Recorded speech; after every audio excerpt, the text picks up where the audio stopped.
Evan Rourke had made plenty of questionable decisions in his 43 years, but buying an abandoned alien workshop on the outer rim of the Kadara station might have been his worst. Or his best. He was still figuring that out.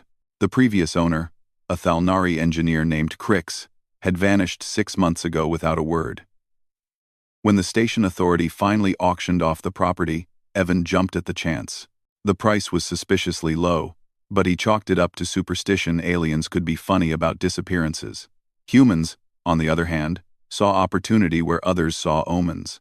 The workshop was a maze of half-finished projects and bizarre alien tools that seemed to defy the laws of physics. Evan spent his first week just cataloging the inventory, marveling at technology that made Earth's finest engineering look like Stone Age craftsmanship. But it was on the 8th day, while clearing out the back storage chamber, that he found them. 2 enormous eggs, each nearly a meter tall, nestled in what appeared to be a temperature-regulated cradle. They pulsed with a faint bioluminescence, casting dancing shadows across the walls. Evan's breath caught in his throat. He'd seen plenty of alien life forms during his years in space, but nothing like this. The eggs were covered in iridescent scales that shifted from deep purple to electric blue. As he leaned closer, he felt warmth radiating from their surfaces. That's when he noticed the cracks. Hairline fractures spiderwebbed across both shells, and as Evan watched, one of them widened with an audible crack. Something inside was pushing to get out. "Oh, hell," Evan muttered, backing away slowly. His hand instinctively went to his communicator, ready to call station security. But he hesitated. If these were some kind of contraband or endangered species, he could lose everything he'd invested. Worse, they might destroy the eggs to eliminate evidence.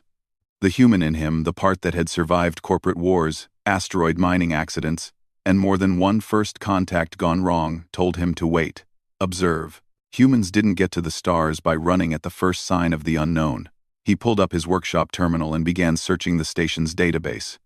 Dragon, worm, serpent, legendary creature. He tried every translation he could think of in 17 different alien languages. Finally, buried in a restricted Thalnari ecological file, he found it: Xerilith. The image that appeared made his heart skip. Massive reptilian creatures with crystalline scales, capable of surviving in the vacuum of space. Intelligent, rare, and according to the file, critically endangered. Only 12 breeding pairs remained in the known galaxy, most kept in sanctuaries under the protection of the Galactic Preservation Council. These eggs were worth more than the entire station. Another crack echoed through the chamber. Evan made his decision. He sealed the workshop's outer doors, activated every security protocol he could find, and settled in to watch.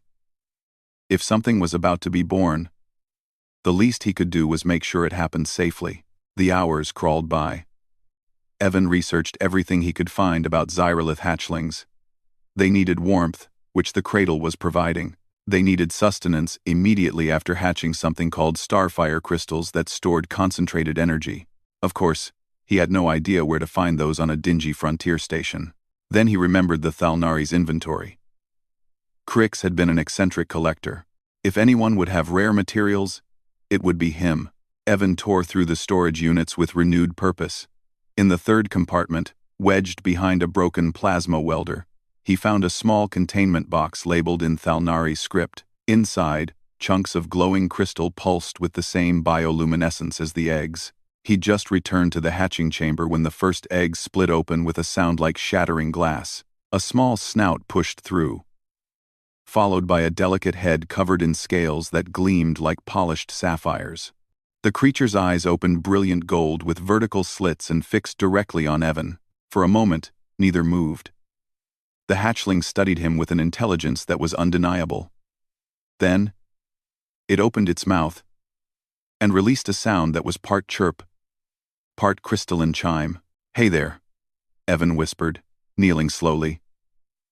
The dragon, because that's what it was, regardless of what the aliens called it, struggled free of its shell and took a wobbly step forward. It was about the size of a large cat, with wings that looked too fragile to support flight. When it stumbled, Evan instinctively reached out to steady it. The moment his hand touched its scales, warmth flooded through him. Not just heat, but something else. A connection. An understanding. The dragon looked up at him and made that chiming sound again, softer this time. Zyra, Evan said, the name coming to him as naturally as his own. I'll call you Zyra. The second egg was already cracking. As Zyra's twin emerged identical but with scales that shaded more toward violet, Evan Rourke realized his life had just changed forever. He'd come to the Outer Rim looking for a fresh start, a place to rebuild after Earth had chewed him up and spit him out. Instead, he'd become the guardian of two creatures that governments would kill to possess and collectors would pay billions to own. He broke open the starfire crystals, watching as both hatchlings devoured them with eager chirps. As they ate, their scales grew brighter, their movements more confident. When they finished, they curled up together in the remains of their eggs, instinctively seeking warmth and safety. Evan sat down beside them, his back against the wall, and allowed himself a tired smile. Humanity had always been good at one thing: adapting to impossible situations. The galaxy kept throwing challenges at them, and humans kept finding ways not just to survive, but to thrive. He looked at Zyra and her twin, already dreaming whatever dreams young dragons dream, and made a promise. He'd raised 2 daughters back on Earth before the divorce. He could handle this. All right, you two, he said quietly. Let's figure this out together. Outside the workshop, the station hummed with the usual chaos of frontier life.